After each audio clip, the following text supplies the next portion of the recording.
Kasih Tuhan, Engkau sungguh ajaib, Engkau sungguh luar biasa.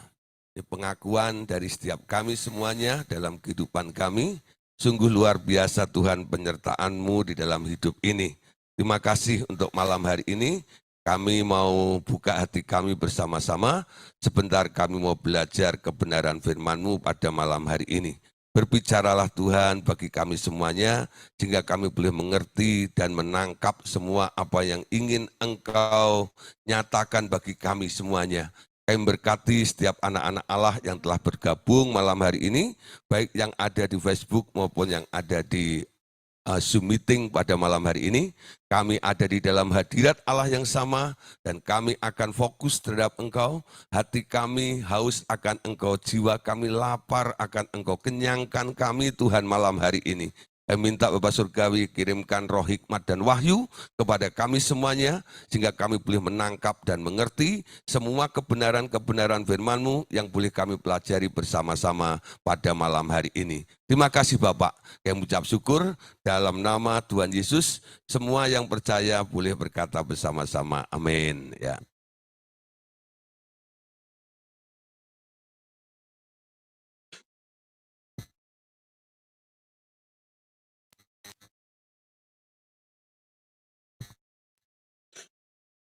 Oke, Bapak Saudara, puji Tuhan, malam hari ini kita masih melanjutkan pelajaran kita tentang damai sejahtera Sang Pencipta.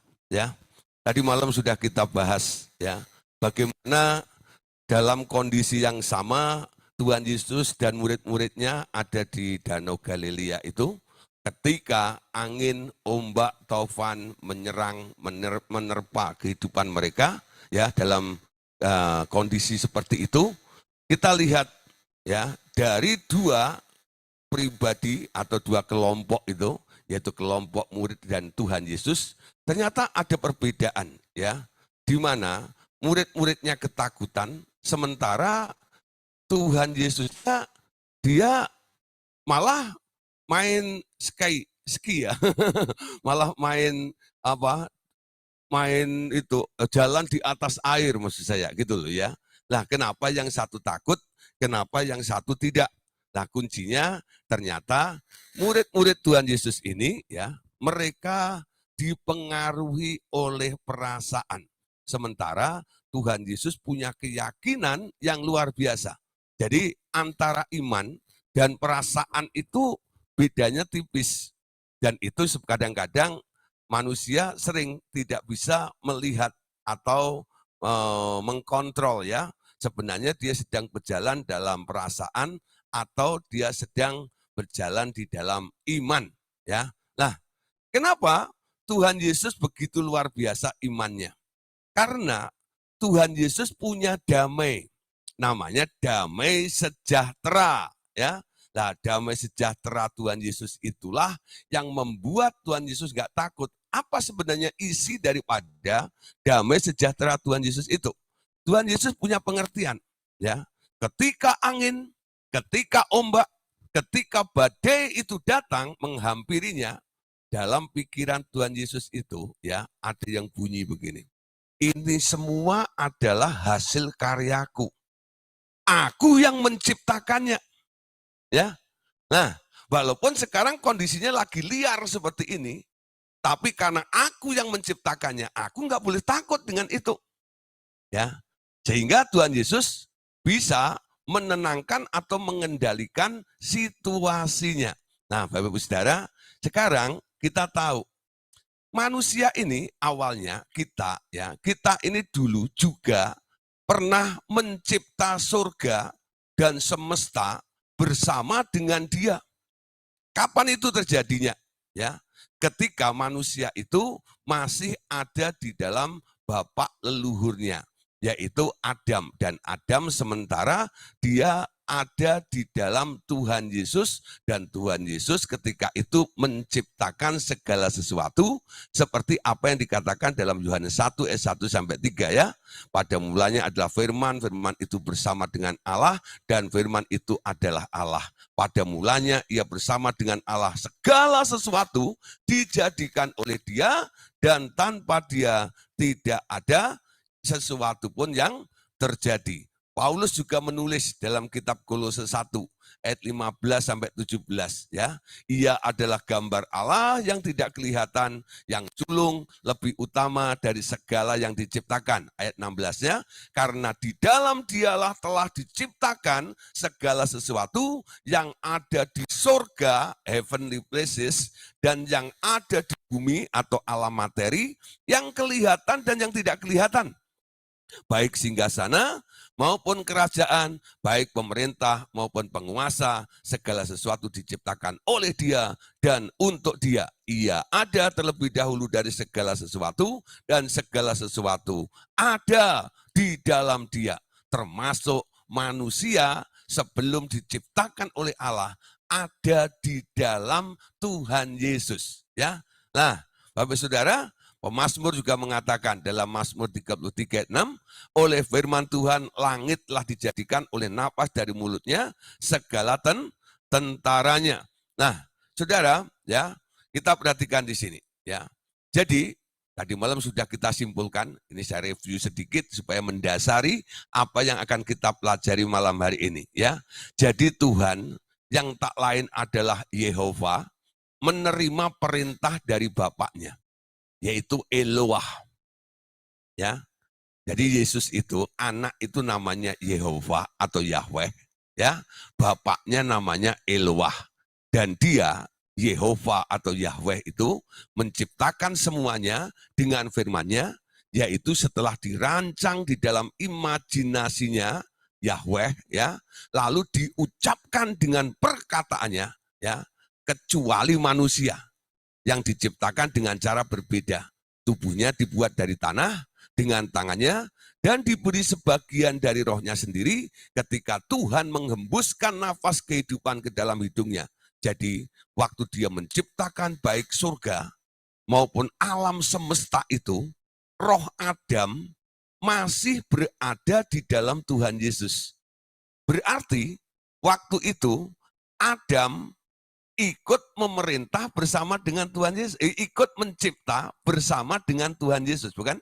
Ya, segala sesuatu diciptakan oleh Tuhan dan Tuhan Yesus, dan Adam itu masih ada di dalam Tuhan Yesus. Kita ada di dalam Adam. Jadi boleh dikatakan kita ini juga ikut memerintah bersama dengan ikut mencipta bersama dengan Tuhan Yesus, ya. Nah, pertanyaannya lalu di mana roh Anda berada waktu itu, ya? Anda masih berada dalam tubuh bapak leluhur Anda, yakni Adam. Waktu itu berarti Anda juga dahulu sudah bersama Adam mencipta alam roh atau surga dan seluruh alam semesta ini bersama Yehova Sang Pencipta. Ya, betul tidak? Seperti itu. Ya, nah, Bapak Saudara, tapi kenyataannya manusia ini sekarang turun derajatnya. Ya, manusia yang awalnya mendapatkan roh daripada Allah itu, nilainya sebenarnya standarnya hampir mirip sama dengan Allah itu. Gara-gara dia jatuh dalam dosa, manusia itu akhirnya kehilangan kemuliaannya. Ya, lah, oleh sebab itu Tuhan Yesus ditugaskan oleh Bapaknya untuk turun ke bumi ini, ya, untuk apa?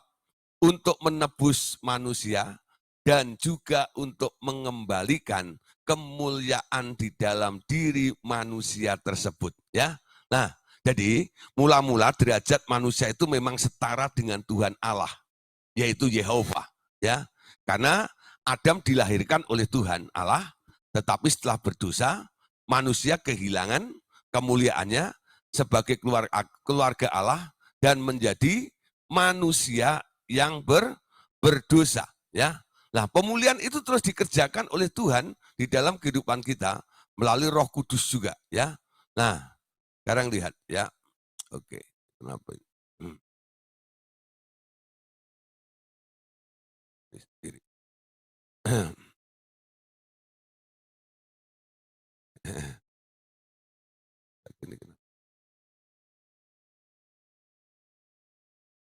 Ya, oke, ya. Setelah kesalahannya ditebus, dosanya diampuni, ya, maka manusia dengan iman, kalau dia mau mengakui penebusan Tuhan Yesus di kayu salib, yang membayar dosa-dosanya, maka manusia itu kembali dipulihkan nantinya untuk menjadi keluarga Allah kembali, ya, dengan menerima sekali lagi roh Yehova yang telah menang terhadap dosa dan maut. Kemuliaannya dikembalikan lagi dan ia didudukkan di sebelah kanan Allah Bapa lagi, ya. Nah, Bapak Saudara, ketika tadi malam saya ajarkan ini, ada seorang ibu, ya, yang dia memang sudah mulai mengajar dan mulai memfollow up para murid-muridnya. Lalu dia juga sudah mulai pelayanan. Dia bilang, Pak, betul apa yang Bapak bilang, ya, bahwa orang itu kadang-kadang merasa pede karena pernah mengundang Tuhan Yesus masuk dalam hatinya, ya. Tapi kadang-kadang kalau dicek, ya, keberadaannya sebenarnya orang itu belum ada Tuhan Yesus di dalam dirinya. Karena apa? Waktu mengucapkannya itu dia hanya lip service, tidak dengan iman. Waktu dia mengundang Tuhan Yesus, ya, waktu dibimbing mungkin dalam KKR atau oleh hamba Tuhan saat itu. Nah, ketika mereka mengalami persoalan, ya, nah, hamba Tuhan teman itu ibu yang membimbing ini, dia merasakan, ya, untuk supaya membimbing orang tersebut untuk dilahirkan kembali, yaitu dengan cara mengundang Tuhan Yesus masuk di dalam hatinya, ya. Tapi orang itu berkata, "Pak, saya kan sudah mengundang Tuhan Yesus." Nah, tapi itu penting, saudara. Kenapa? Roh Yesus harus masuk di dalam diri Anda kembali, supaya apa? Anda dinaikkan levelnya, supaya menjadi setara dengan Dia. Kalau turun sedikit, Anda akan diinjak-injak oleh iblis. Sehingga persoalan itu bertubi-tubi akan terjadi di dalam kehidupan Anda. Jadi sekarang mempertahankan atau mengetahui tentang posisi kita, ya, menjadi anak Allah yang duduk di sebelah kanan Allah Bapa itu harus penting setiap hari. Anda boleh mengakui di dalam kehidupan Anda, siapa Anda ini, ya. Aku adalah anak Allah, ya, duduk di sebelah kanan Allah Bapa. Tidak boleh digeser posisi ini. Iblis sering mengintimidasi kita, ya. Kita dijadikan sebuah victim, ya, korban dari sesuatu, lalu ditempatkan di tempat yang sengsara, ya. Lalu iblis mendakwa Anda, kamu sengsara kan, ya, kamu sial kan, gitu, ya. Tapi kalau kita bangkit kembali, Anda boleh katakan, tidak, aku adalah anak Allah, aku telah ditebus oleh Tuhan Yesus, dan sekarang aku punya posisi duduk di sebelah kanan Allah Bapa. Itulah posisi yang tertinggi yang diberikan oleh Allah Bapa, ya. Sekarang dengan begitu, iblis tidak bisa mengganggu dalam kehidupan Anda, ya. Berapa kali saya juga melayani orang juga seperti itu. Saya cek dulu kelahiran barunya. Apakah ada roh Yesus di dalam diri orang tersebut atau tidak? Kalau enggak ada, orang tersebut sulit untuk ditolong atau dilepaskan dari setiap persoalan yang sedang menerpa atau menimpa di dalam kehidupan mereka, ya. Nah, makanya Yohanes 1 ayat 12 katakan begini, namun semua orang yang menerimanya diberinya kuasa supaya menjadi anak-anak Allah, yaitu mereka yang percaya dalam namanya, ya. Efesus pasal 2 ayat 6, Paulus menegaskan, dan di dalam Kristus Yesus, Ia telah membangkitkan kita juga dan memberi tempat bersama-sama dengan Dia di surga, ya. Jadi orang yang lahir baru, orang yang sudah dibaptis, mereka mati bersama dengan Yesus, dibangkitkan bersama dengan Yesus, lalu diberi posisi, ya. Yesus telah membangkitkan kita juga dan memberikan tempat bersama-sama dengan Dia di surga. Tiap hari Anda harus sadar, Anda itu orang surga, bukan orang bumi, ya, bukan orang dunia.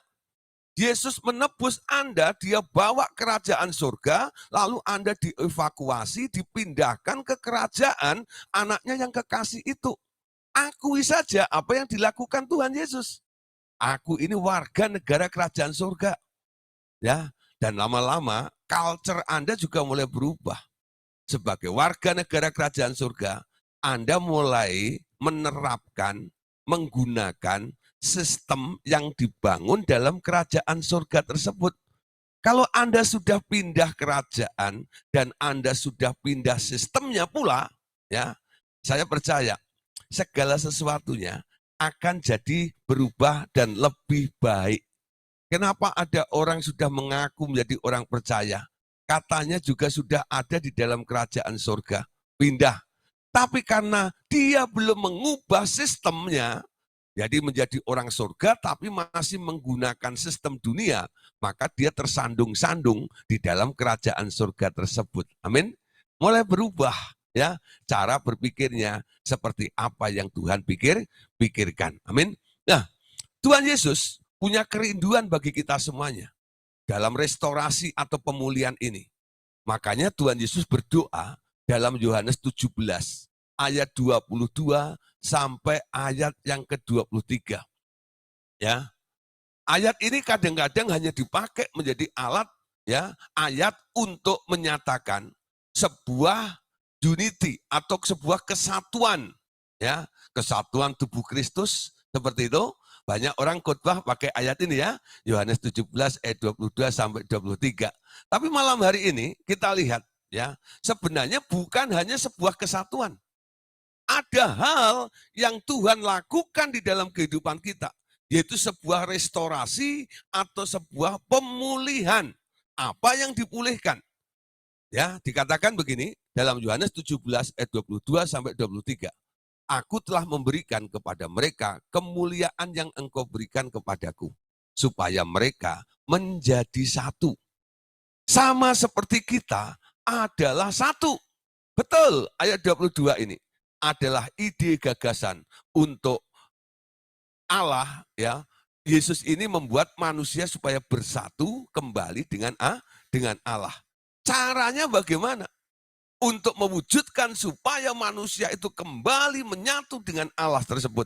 Ayat 23 katakan, aku di dalam mereka dan engkau di dalam aku, supaya mereka sempurna menjadi satu, agar dunia tahu bahwa engkau telah mengutus aku dan bahwa engkau mengasihi mereka sama seperti engkau mengasihi aku. Nah, Bapak Saudara, kalau Anda baca dari keseluruhan Yohanes pasal 17 itu, Tuhan Yesus punya trik dalam menyatukan manusia dengan Allah yang mulia itu. Karena manusia sudah jatuh dalam dosa dan kehilangan kemuliaan Allah, manusia tak bisa menyatu dengan Allah. Kecuali manusia itu harus dipulihkan. Apanya dipulihkan dulu? Kemuliaannya. Ya, bagaimana caranya manusia itu bisa mulia kembali? Yesus berkata, Bapak, aku telah memberikan kemuliaanku kepada mereka, yaitu murid-muridnya ini, supaya mereka menjadi mulia. Kalau mereka sudah menjadi mulia, nanti kita satukan dengan kita.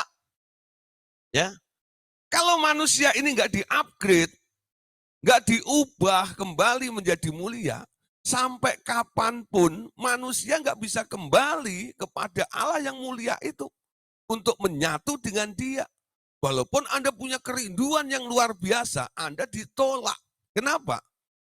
Allah yang mulia itu nggak bisa menyatu dengan yang nggak mulia. Unsurnya harus sama, ya. Makanya Tuhan Yesus berkata, hendaklah kamu sempurna seperti Bapakmu di surga sempurna. Hendaklah kamu kudus karena Allah Bapa itu kudus. Ya. Jadi kalau mau kembali kepada Bapa, menyatu kembali kepada Bapa, unsurnya harus disamakan. Dulu waktu manusia diciptakan oleh Allah itu, unsurnya semuanya berasal dari Dia. Walaupun itu bagian dari Allah, tapi jenis kualitas unsurnya sama. Tapi ketika manusia terkontaminasi oleh dosa, karena mendengar semua perintah, ya tipu muslihat iblis itu untuk memakan buah pengetahuan baik dan jahat, manusia kehilangan kemuliaan Allah. Amin. Ya. Nah, sekarang lihat Yohanes 1 Yohanes pasal 3 ayat 1. Lihatlah betapa besarnya kasih yang dikaruniakan Bapa kepada kita, sehingga kita disebut anak-anak Allah. Dan memang kita adalah anak-anak Allah. Karena itu dunia tidak mengenal kita, sebab dunia tidak mengenal dia. Kita ini adalah anaknya Allah. Amin. Nah, Bapak Saudara, tadi sudah kita katakan, ya, seperti apa yang bagaimana damai itu mengalir dalam kehidupan kita ini, karena kita ini sebenarnya sebelum ada di bumi ini, sebelum keluar dilahirkan oleh semua perempuan itu, kita dulu adalah ada di dalam Adam, bukan? Adam ada di dalam Yesus, dan ketika Tuhan Yesus menciptakan segala sesuatu, artinya Adam dan Anda ikut mencipta segala sesuatu, ya. Nah, ini bahasa Alkitab, Saudara, ya. Perhatikan bahwa di dalam Alkitab Paulus menerangkan mengapa orang Lewi sebagai sebuah suku imam tidak perlu membayar persepuluhan, ya, suku kepada suku yang lainnya. Dia mengatakan bahwa kewajiban membayar persepuluhan itu sudah diwakili oleh bapak leluhurnya, yakni Abraham, ketika Abraham memberikan persepuluhan kepada Melkisedek setelah ia menang perang melawan 4 raja-raja yang dipimpin oleh Kedorlaomer di lembah Laut Asin, ya. Nah, jadi sekarang kita lihat, ini bahasa Alkitab, ya, supaya Anda tahu, ya, ada perwakilan, ya. Dia mengatakan bahwa kewajiban membayar persepuluhan itu telah diwakili oleh bapak leluhurnya. Nanti Anda akan mengerti apa artinya Anda sudah ada, itu enggak ya, sebelum Anda lahir ini, ya. Nah, coba lihat dari Ibrani pasal 7 ayat 8 sampai ayat yang ke-10, ya.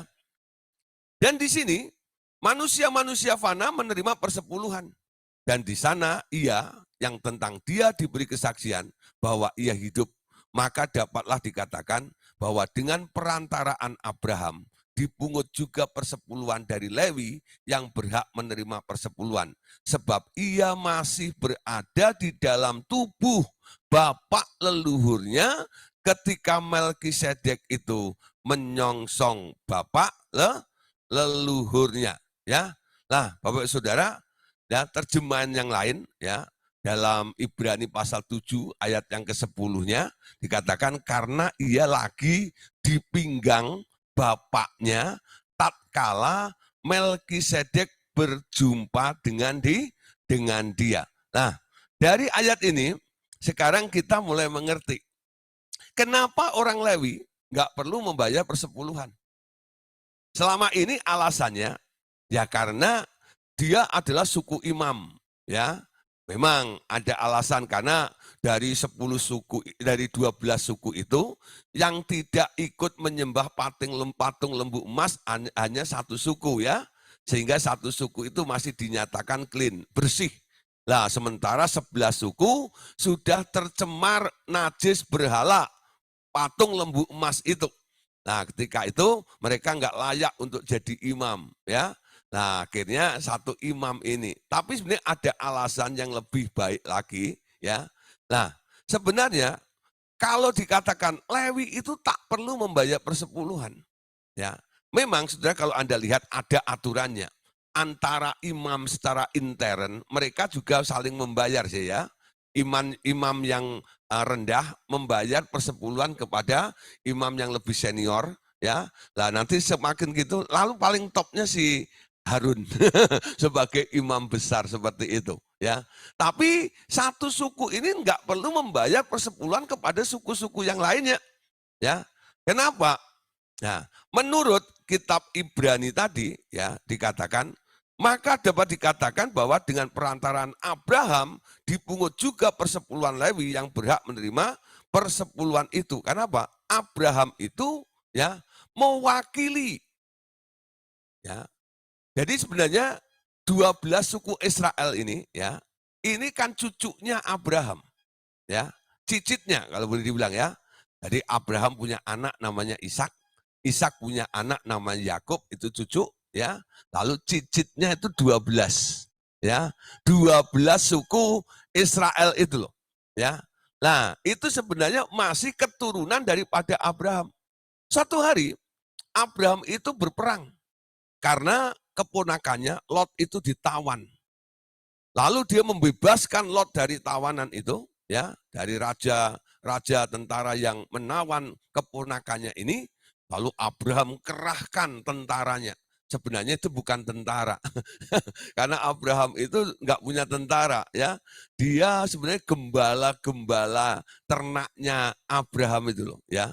Berperang melawan 4 raja-raja yang dipimpin oleh Kedorlaomer itu, dan luar biasa. Abraham, ya, mengalami kemenangan yang besar.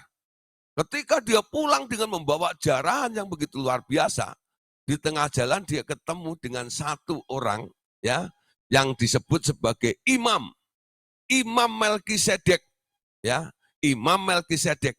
Nah, dari mana Melkisedek ini muncul dan mendapatkan jabatan imam itu asalnya dari mana? Tidak diketahui, ya, yang mengangkat Allah langsung. Sehingga Melkisedek itu dikatakan, ya, dia tidak berbapak dan tidak beribu. Bukan dia lahir dari batu. Bukan dia lahir dari batu. Tidak berbapak, tidak beribu itu tak punya silsilah tentang keimaman itu. Jadi Allah yang mengangkat sendiri Melkisedek untuk menjadi imam.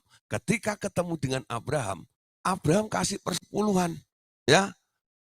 Padahal Melkisedek itu cuma berkata, diberkatilah engkau, Tuhan telah membuat engkau menang. Amin. Lalu Abraham bilang, hitung itu, jarahan kita berapa?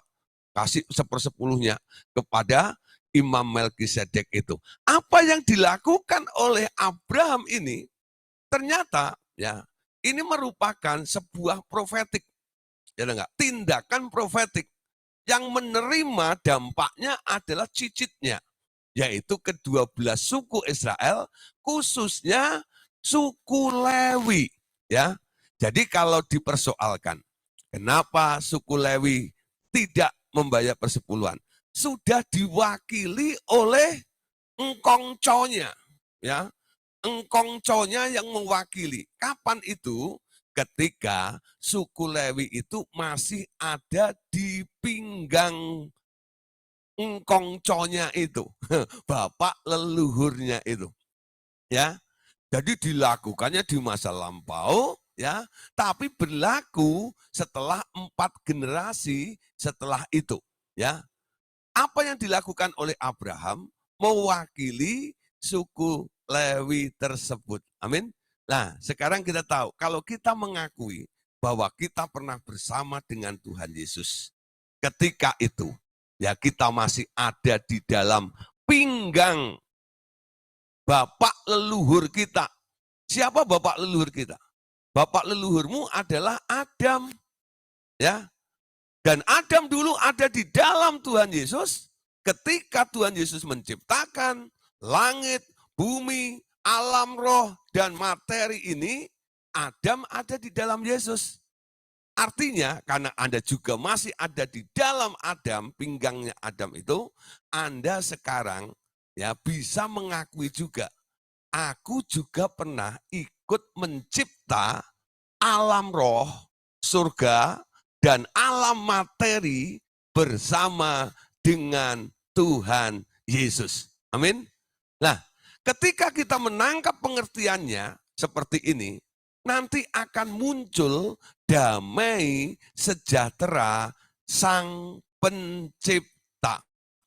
Ketika masalah datang, ketika ombak itu menerpa hidup Anda, ketika gelombang itu tinggi, ya, angin itu menerpa Anda bisa berpikir seperti Kristus berpikir, sehingga tidak ketakutan. Apa yang dipikirkan? Semua ini adalah ciptaanku.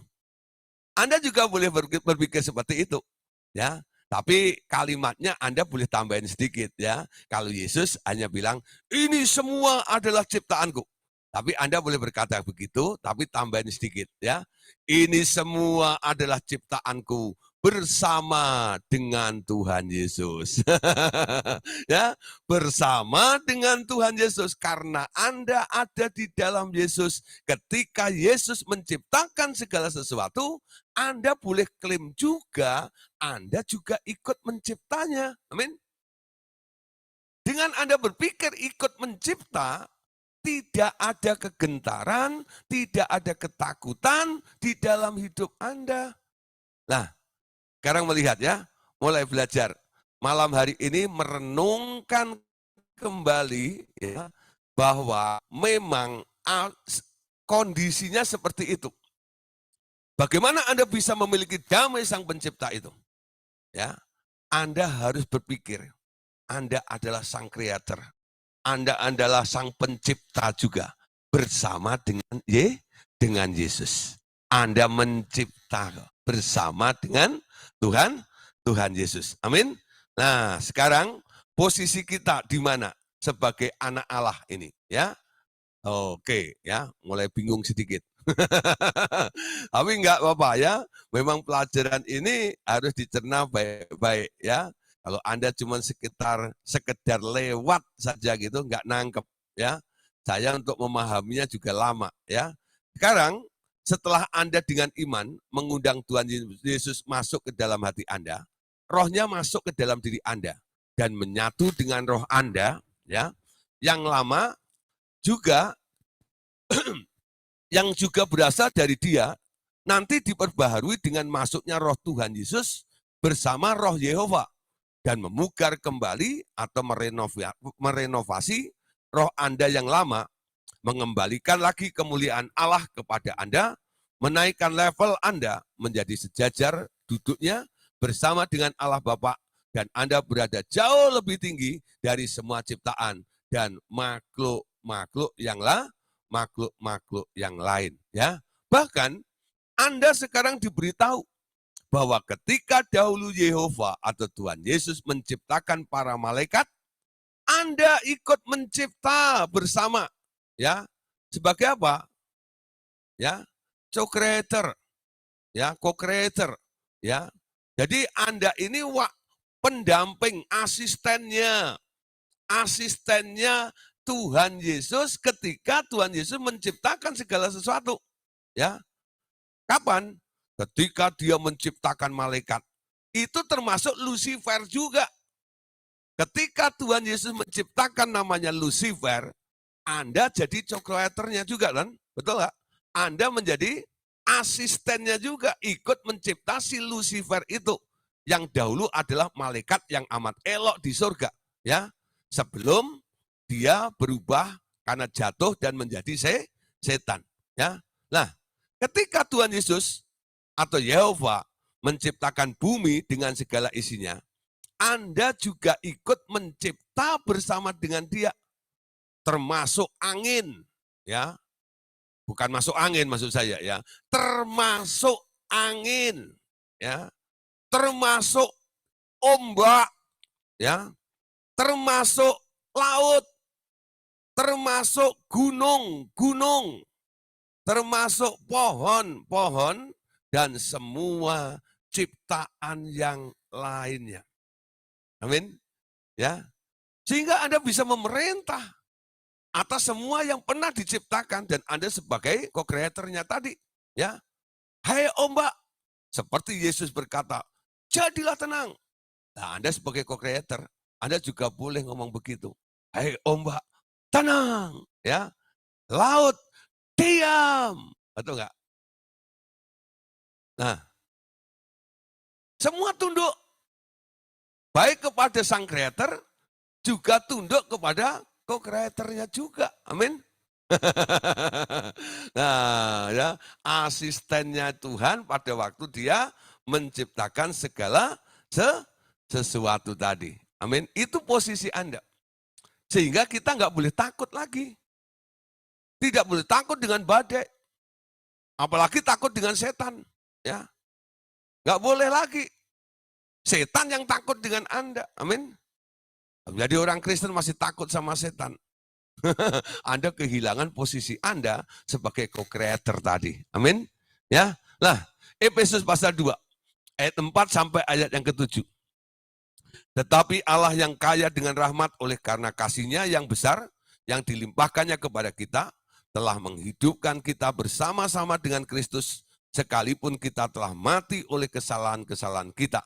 Oleh anugerah kamu diselamatkan, dan di dalam Kristus Yesus Ia telah membangkitkan kita juga dan memberikan tempat bersama-sama dengan Dia di surga.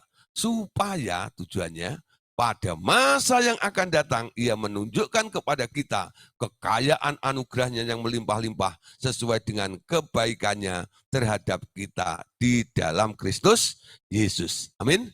Nah, dari semuanya ini Anda boleh ambil pengertiannya.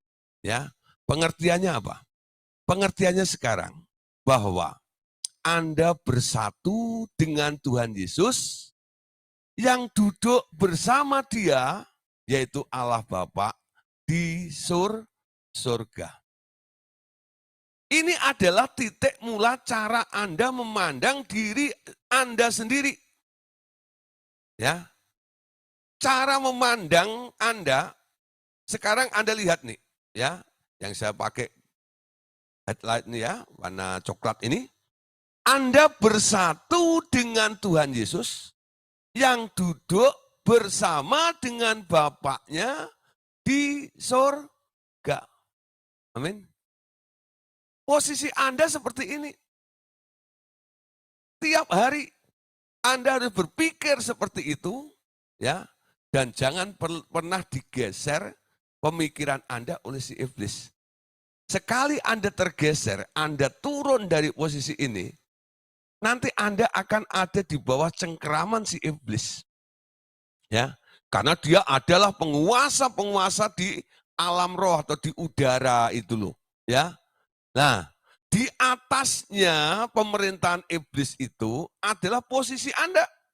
Kalau Anda turun sedikit saja, Anda nyemplung ke kerajaannya iblis. Ketika Anda nyemplung ke kerajaannya iblis, Anda langsung jadi bulan-bulanan, ya. Iblis akan mempermainkan Anda.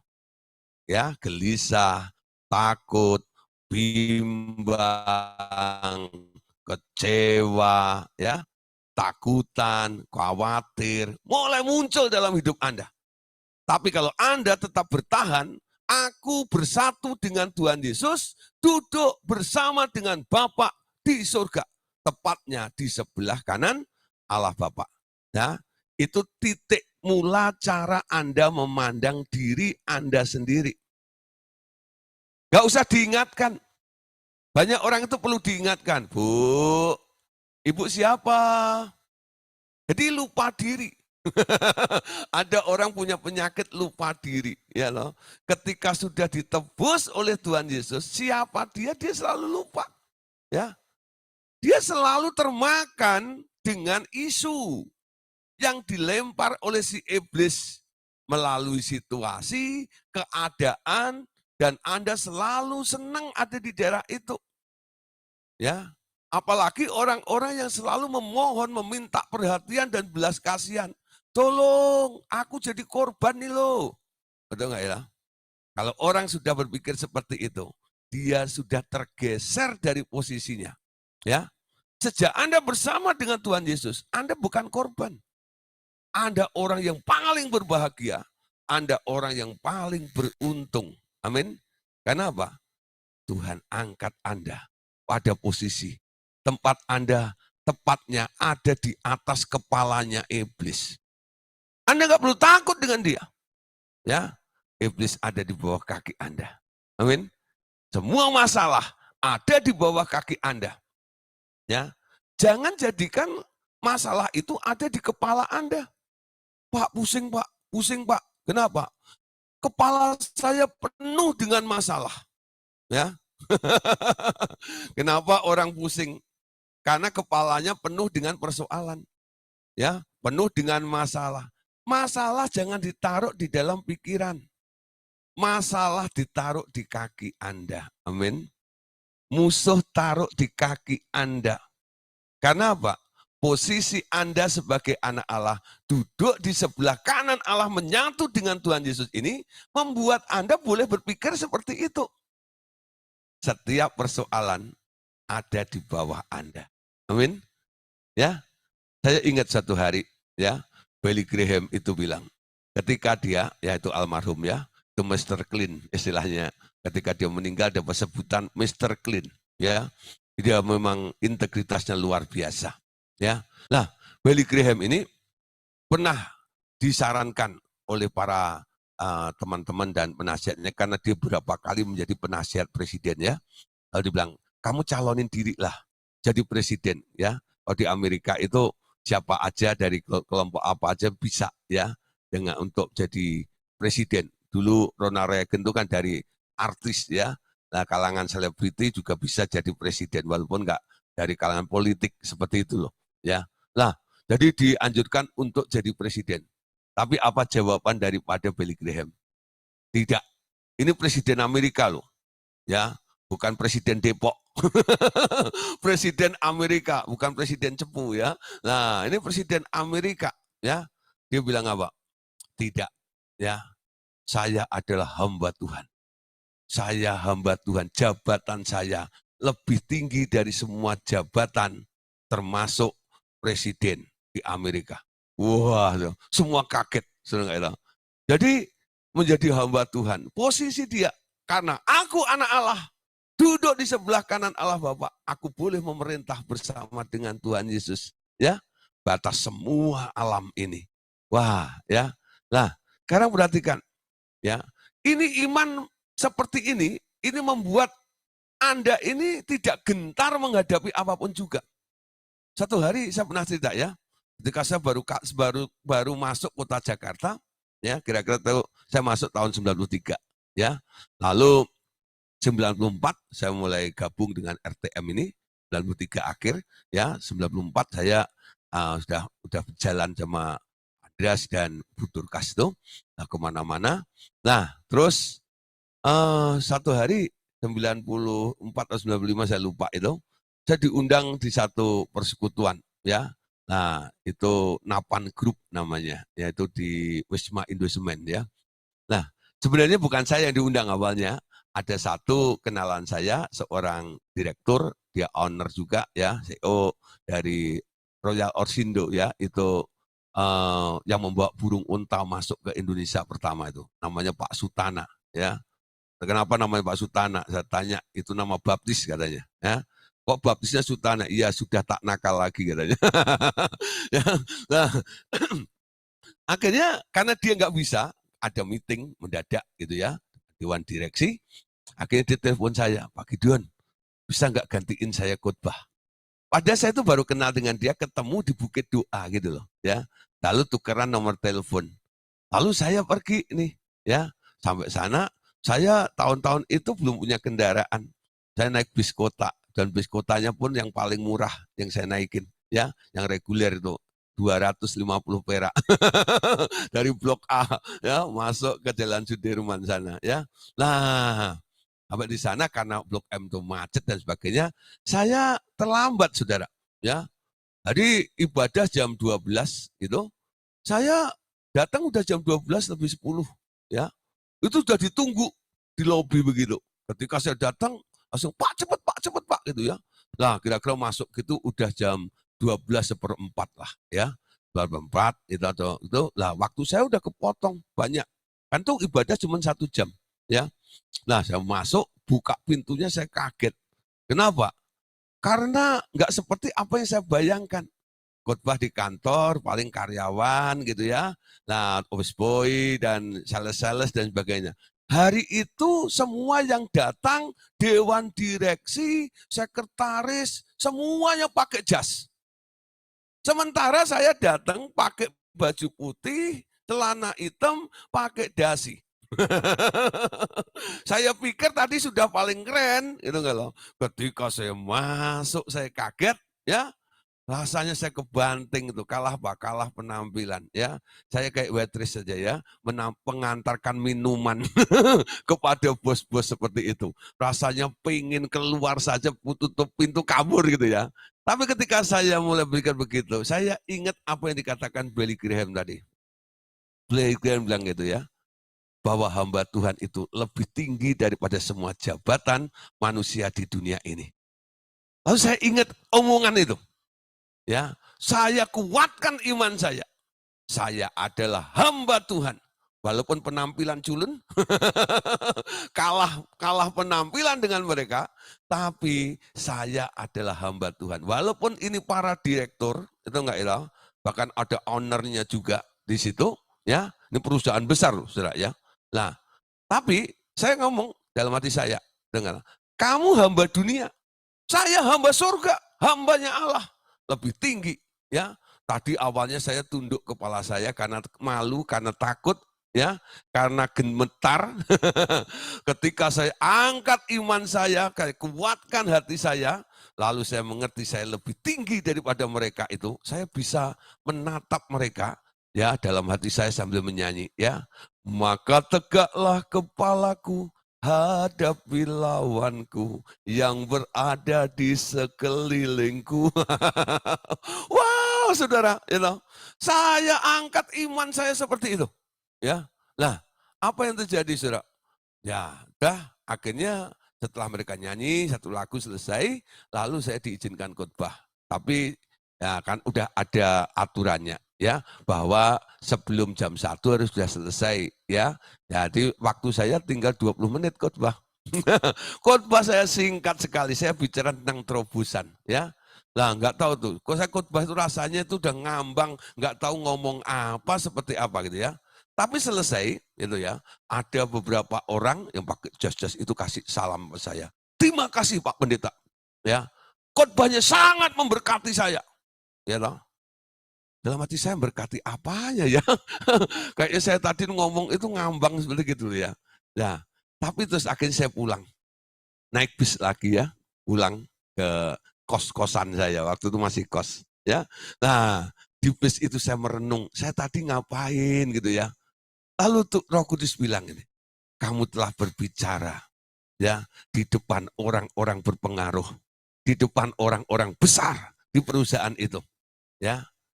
Dan kamu lihat mereka ya respect, memberikan ucapan sangat memberkati.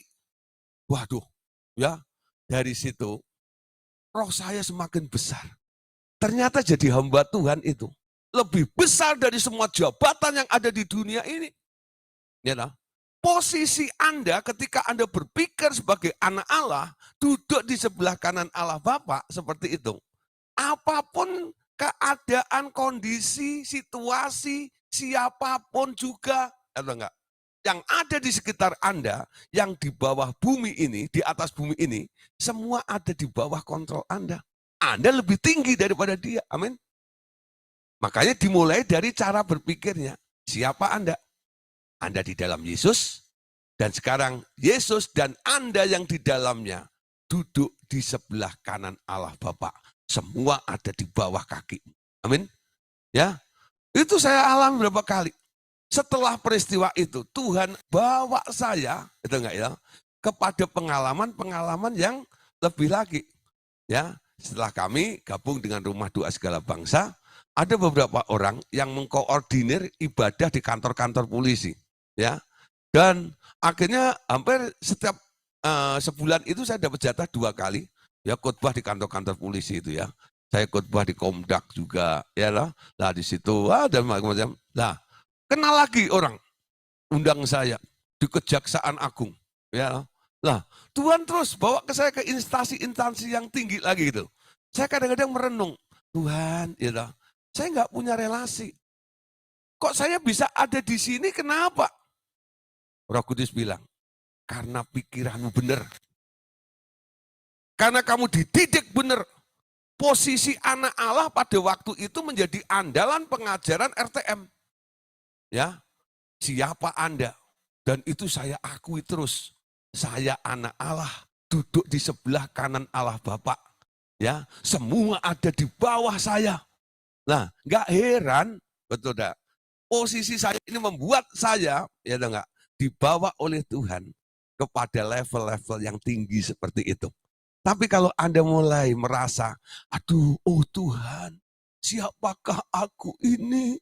Aku ini orang udek Tuhan, aku nggak ada apa-apanya. Dengan semakin ambles seperti itu, iblis semakin injak Anda. Amin. Nah, ketakutan, kegentaran, kekhawatiran akan mewarnai hidup Anda. kabar baiknya malam hari ini.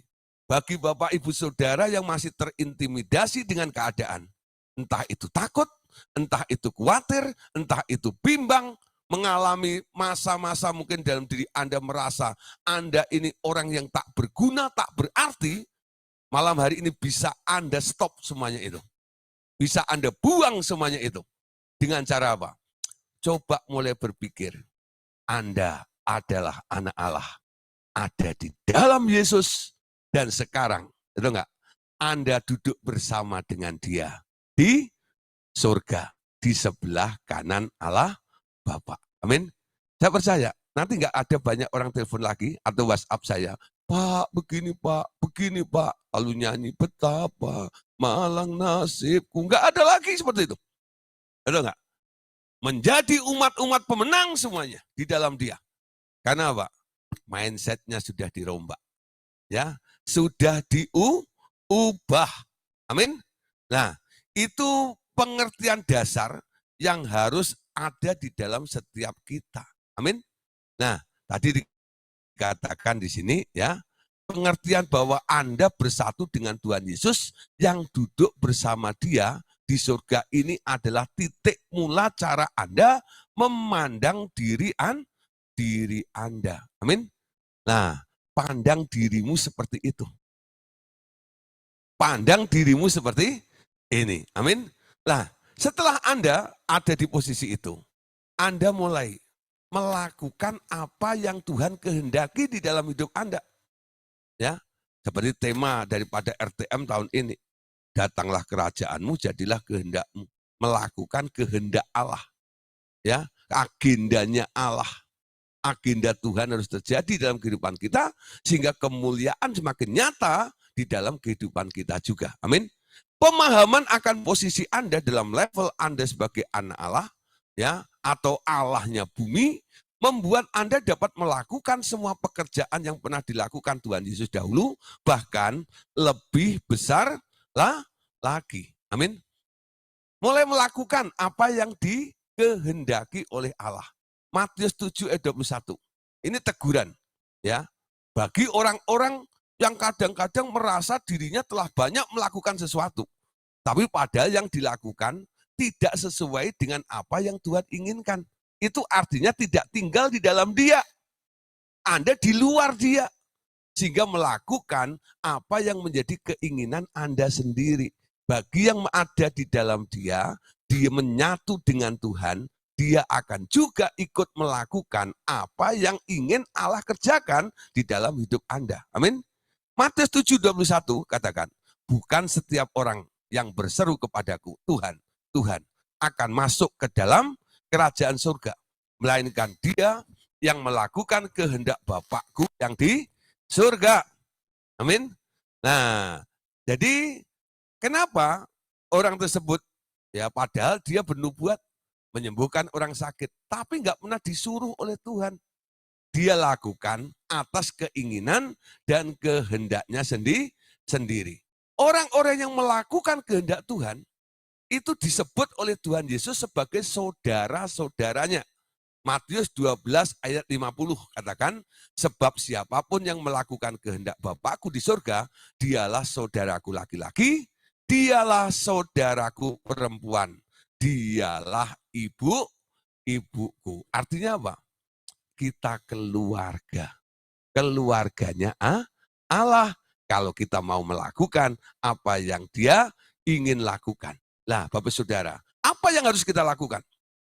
Nanti Tuhan akan mempercayakan kepada kita perkara-perkara yang besar, perkara-perkara yang ajaib, perkara-perkara yang dahsyat. Bahkan Tuhan Yesus sendiri berkata, kamu boleh melakukan pekerjaan-pekerjaan yang lebih besar daripada yang pernah aku lakukan di bumi ini.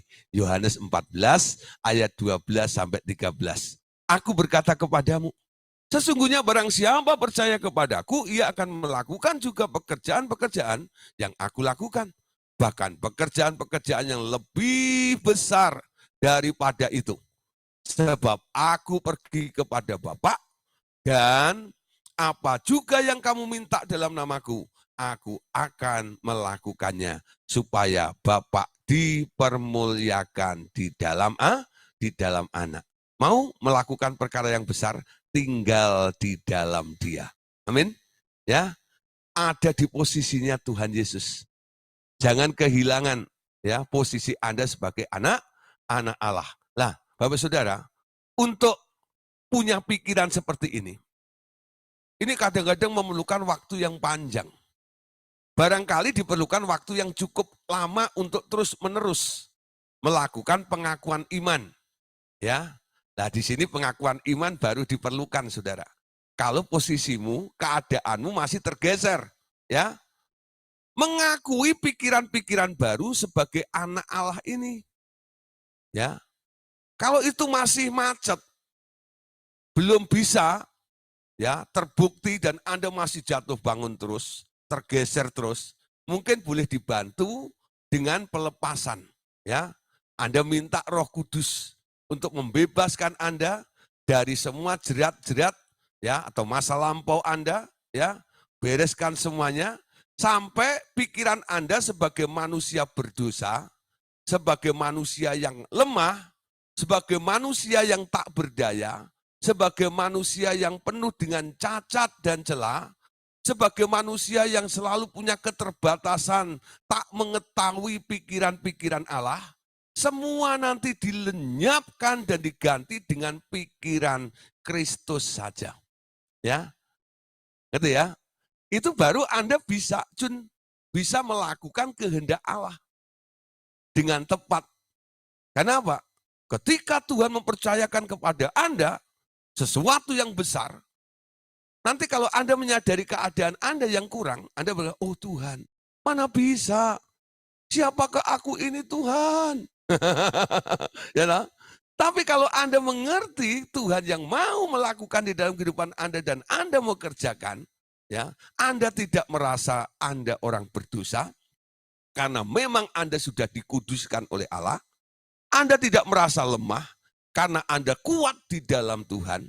Anda tidak merasa berdaya, tak berdaya. Karena apa? Sekarang Anda seperti burung Raja Wali yang terbang tinggi. Anda bukan manusia cacat celah, ya, tapi engkau adalah orang yang sudah dipulihkan oleh Allah.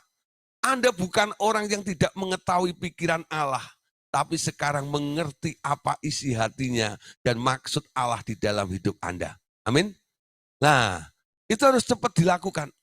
Kalau Anda pengakuan iman belum bisa, ya, mengubah keadaan Anda, perlu dibantu dengan pelayanan pelepasan, ya.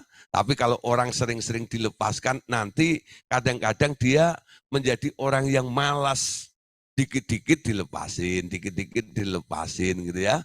Nah, sampai akhirnya Anda harus mandiri dan tidak kembali pada dosa awal lagi. Amin. Ya. Nah, dan dengan demikian, ya, ketika Anda sudah ada di dalam, ya, kondisi sama seperti Tuhan ini, ya, damai sejahteranya nanti akan menguasai pikiran dan hati Anda selamanya. Di sini Anda tidak takut lagi dengan badai. Anda tidak takut lagi dengan angin. Di sini Anda tidak lagi takut dengan ombak. Ya, di level Anda punya damai sejahtera Sang Pencipta ini, Anda nggak takut lagi dengan gempa, segala macam malapetaka yang ada di dunia ini. Kenapa? Karena Anda memiliki damai sejahtera Sang Pencipta tersebut. Amin. Dan berusahalah menjadikan pikiran sebagai pencipta bersama Yesus. Ini sebagai sesuatu yang standar di hati Anda. Sehingga damainya yang melampaui segala akal itu memerintah senantiasa di dalam hati Anda.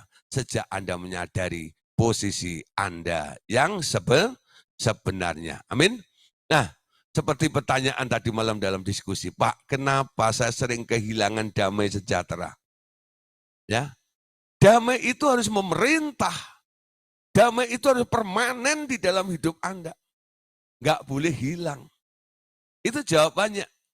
Dan itu ada di dalam Kolose pasal 3 ayat 15 katakan, hendaklah damai sejahtera Kristus memerintah dalam hatimu. Karena untuk itulah kamu telah dipanggil menjadi satu tubuh dan bersyukurlah. Apa yang memerintah di dalam hati? Damai sejahtera. Damai sejahtera yang mana? Damai sejahtera yang diberikan oleh Allah, yang dijanjikan oleh Tuhan Yesus itu loh. Ya, damai sejahtera ini kuberikan kepadamu, dan damai sejahtera itu berbeda. Spesial damainya. Amin. Yohanes 16 ayat 33. Semuanya itu kukatakan kepadamu, supaya kamu beroleh damai sejahtera dalam aku. Dalam dunia kamu menderita penganiayaan, tetapi kuatkanlah hatimu, aku telah mengalahkan dunia. Kita akan dicela, memang kita akan dimusuhin oleh dunia ini. Ya, tapi jangan kamu kecewa. Betul enggak? Ketika kamu kecewa, itu celah. Untuk apa? Damai sejahteramu keluar. Sehingga kamu Anda menjadi orang yang tak punya damai lagi. Ketika orang tak punya damai, hanya itu kukatakan kepadamu, supaya kamu beroleh damai sejahtera di dalam aku. Walaupun dalam penderitaan. Ya, nah, kembali kepada peristiwa di mana Tuhan Yesus dan murid-muridnya menghadapi masalah di Danau Galilea.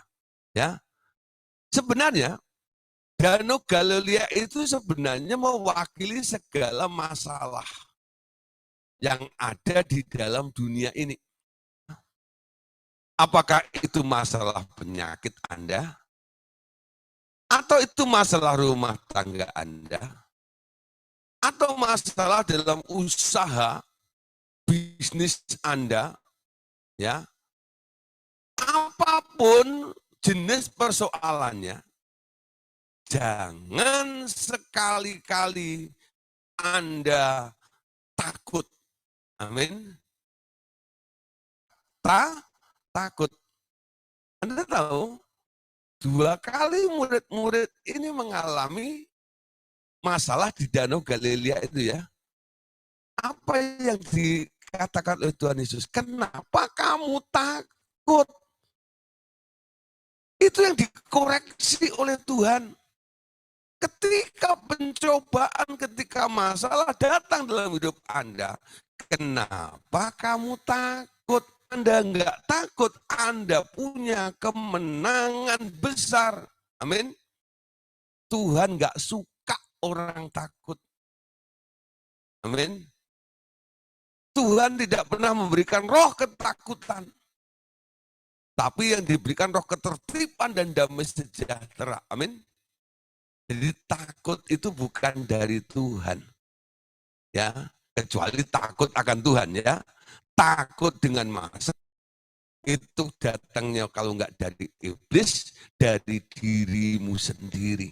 Dan itu harus di-thinking, keluarnya dari diri Anda. Amin. Nah, ketika takut itu semua sudah lenyap.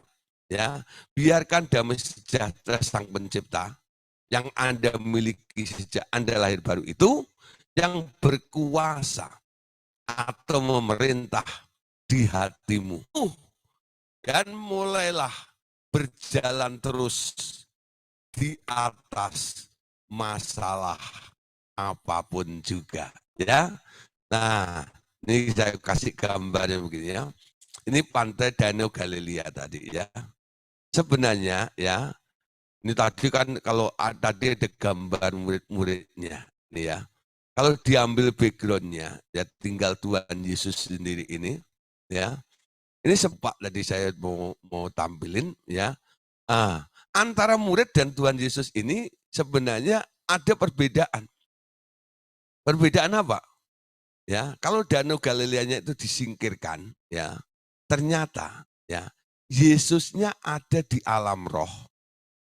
Murid-muridnya dan kapalnya itu ada di alam materi. Ada di dua dunia yang berbeda. Ya, yang di alam roh penuh damai ini tidak terganggu dengan apa yang bergejolak di alam materi. Tapi murid-murid ini yang masih berpikiran duniawi, penuh dengan ketakutan itu, dia gampang ditelan oleh persoalan yang namanya ombak, badai, dan masalah apapun juga. Ya, kira-kira seperti itu. Ya, saya lupa nih nggak kasih gambarnya. Ya, lah makanya Tuhan katakan jangan takut.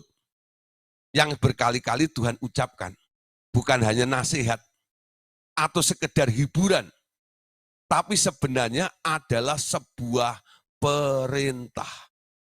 Jadi kata jangan takut itu bukan hiburan, bukan sekedar nasihat, tapi itu perintah. Ya, kalau perintah nggak dilakukan salah. Ya, dan itu suatu larangan bagi orang percaya. Ya, kalau larangan Anda langgar, Anda berdosa. Jadi takut itu orang berdosa juga sebenarnya. Ya, jadi perintah, jadi juga merupakan larangan. Ya, nah karena ya, sekarang yang sekali-kali hatinya telah diterangi kebenaran, mereka takut lagi, berarti orang tersebut mengingkari lagi persatuan rohnya dengan roh Yehova atau Tuhan Yesus. Gitu ya. Jadi orang takut itu artinya dia keluar dari Yesus. Kalau dia ada di dalam Yesus, dia nggak takut. Amin. Di dalam Yesus itu katakan apa? Immanuel, Immanuel. Namanya disebut Immanuel. Allah serta dalam kita, namanya disebut Immanuel. Dalam Yesus, Anda di dalam Yesus. Makanya Anda nggak takut. Sekarang kalau Anda mulai takut, Anda harus mulai berpikir, kenapa saya takut? Pasti karena saya ada di luar Tuhan. Kalau Anda di dalam Yesus, Anda pasti tidak takut. Amin. Nah, Bapak Saudara, sebenarnya peristiwa itu dipakai oleh Tuhan Yesus sebagai sebuah proses pendidikan bagi murid-muridnya. Tujuannya apa? Tuhan Yesus ingin melatih murid-muridnya menjadi anak-anak Allah yang sebenar-benarnya. Ya, sebenarnya ketika di tengah malam Tuhan mengajak murid-muridnya berjalan di atas air, dia sedang mengajar murid-muridnya itu menjadi anak-anak Allah. Dengan kata lain, dia sedang mempersiapkan mereka agar kelak semuanya menjadi Allah sepenuh-penuhnya, sederajat dengan Allah. Ya, seperti awalnya Adam diciptakan, dia menjadi Allahnya bumi kembali. Ya, predikat Allah itu mulai kembalikan kepada orang-orang yang sudah dipulihkan di dalam Tuhan Yesus itu. Nah, biasanya di kalangan para akademis, biasanya mereka menerangkan bahwa saat itu Tuhan sedang mendemonstrasikan kuasa Allahnya. Ya, itu selalu. Ya, apakah setelah Tuhan Yesus mengulurkan tangannya lalu menarik tangan Petrus ke atas, setelah itu Petrus ditarik terus dan diseretnya ke dalam perahu sambil digandeng oleh tangan Tuhan Yesus. Ya, Petrus berhasil berjalan di atas air. Danau Galilea sekarang bukan dengan imannya sendiri, tapi dengan imannya Kristus. Amin. Kenapa? Dia di dalam Yesus. Iman yang digunakan bukan imannya dia, tapi imannya Allah. Nah, iman Allah itulah yang disebut sebagai iman sebesar biji sesawi. Yesus berkata, kalau kamu punya iman sebesar biji sesawi saja, kamu dapat berkata kepada gunung itu. Kalau Anda boleh katakan gunung itu sebagai masalah, Anda boleh katakan kepada setiap masalah-masalah itu, pergi semuanya. Amin. Karena apa? Kamu punya iman. Iman sebesar biji sesawi itu iman yang taat pada kehendak Allah di dalam kehidupan kita ini. Amin. Nah, memang sejak Anda dilahirkan baru, Roh Kudus akan memaksa Anda berlatih dan membangun iman Anda dalam segala bidang.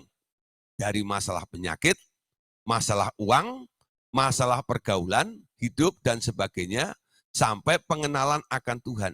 Bertumbuh dan selanjutnya, tiba Anda masuk dalam tahapan iman yang kedua, di mana Tuhan mau memanifestasikan hidupnya sendiri di dalam Anda. Dan sekarang Anda bisa berjalan, ya, berjalan dengan iman di dalam Dia. Ya. Nah, Bapak Saudara, pertumbuhan iman itu nanti akan mulai kelihatan. Ya. Dari mana? Masalah demi masalah akan Tuhan izinkan terjadi dalam hidup kita. Tujuannya Anda sedang di dalam proses. Proses apa? Dijadikan, ya, seperti Tuhan Yesus.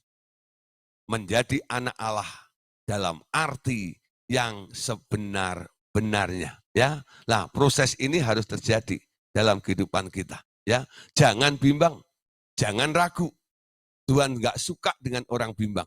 Matius 14 ayat 31 sampai ayat yang ke-32 katakan, segera Yesus mengulurkan tangannya, memegang dia dan berkata, "Hai orang yang kurang percaya, mengapa engkau bimbang?" Ya, lalu mereka naik ke perahu dan angin pun redalah. Ya, Bapak Saudara, ya, banyak orang kadang-kadang tanya kepada saya, Pak, ya, kenapa Bapak bisa bertahan menjadi hamba Tuhan seperti ini?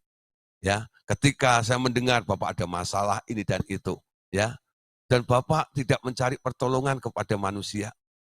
Ternyata mujizat sering terjadi dalam kehidupan Bapak. Bagaimana itu bisa terjadi seperti itu? Ya, nah, Bapak Saudara, itu enggak seperti yang Anda lihat hari ini. Ya, kami melatih diri. Sebelum saya jadi seperti ini, saya melalui tahapan yang rendah dulu juga. Ya, nah, dari perkara yang kecil, Tuhan mulai percayakan kepada saya perkara-perkara yang besar. Dari pengalaman-pengalaman yang sederhana, saya bisa menang.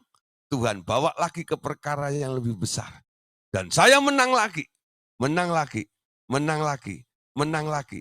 Orang hanya melihat kadang-kadang saya menang ada di level yang sudah tinggi. Tapi orang kadang-kadang tidak tahu perjuangan saya ketika saya harus menang pada level yang rendah tersebut. Ya, dimulai dari situ. Ya, jadi prinsipnya ada. Kalau Bapak Ibu Saudara baru membangun pada level dasar, silakan terus. Ya, jangan Anda bandingkan dengan orang yang sudah bertumbuh pada level yang lebih tinggi. Kalau Anda mulai membanding-bandingkan, Anda nanti jadi merasa kecil. Kalau merasa kecil muncul sebuah ketakutan dalam hidup Anda. Saya kan nggak kayak Bapak seperti itu. Ya, jangan pernah ngomong seperti itu. Anda bisa. Bahkan bukan hanya seperti saya, menjadi seperti saya. Tapi Anda juga bisa menjadi seperti Yesus. Amin. Targetnya seperti itu.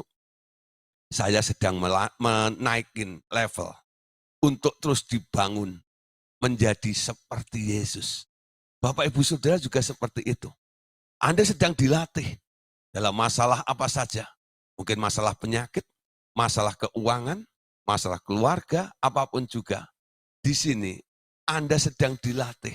Apakah ketika Anda menghadapi semuanya itu, Anda gentar, Anda takut, Anda bimbang, Anda gelisah, Anda khawatir?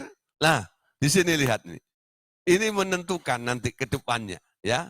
Latih diri Anda. Kalau dalam masalah kecil aja Anda sudah takut, bagaimana nanti kalau badai yang besar itu menerpa dalam hidup Anda? Ya, terus bangun diri Anda. Ya, jangan keluar dari Dia. Posisi Anda jangan pernah digoyahkan. Amin. Nah, sekarang kita lihat ya untuk penutup malam hari ini apa yang dikatakan oleh Bapak kepada kita. Ya, pesannya begini, saudara.